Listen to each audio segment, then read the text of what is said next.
बाबू जेठावा बैसख मत विवाह करिहा जी। बाबू जेठावा बैसख मत विवाह करिहा जी। बाबू गरमी से धियाया कुला जइतो जी।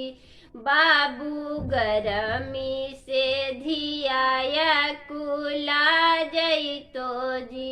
बेटी मड़ाबा में लगइबो बिजुली पंखा गे बेटी।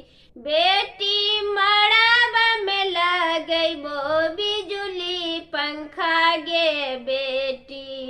बेटी ठंडे ठंडे होई तो विवाह गे बेटी।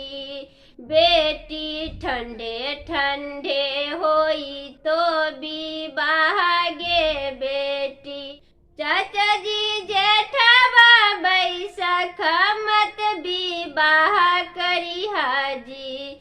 चाचा जी जेठावा बैसख मत विवाह करिहा जी। चाचा गरमी से धियाया कुला जइतो जी। चाचा गरमी से धिया कुला जइतो जी। बेटी मड़ाबा में लगइबो बिजुली पंखा गे बेटी।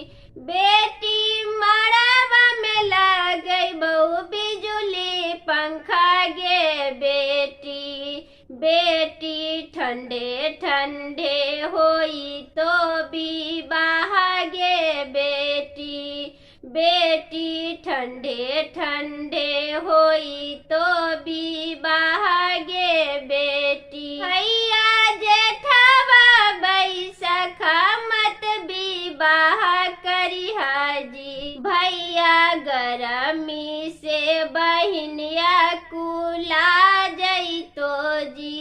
भैया गरमी से बहिनिया कुला जइतो जी। बहिन मड़ाबा में लगइबो बिजुली पंखा गे बहिन।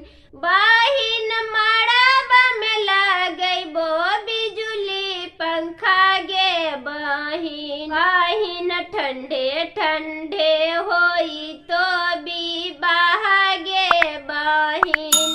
बहिन ठंडे ठंडे होई तो विवाह गे बहिन।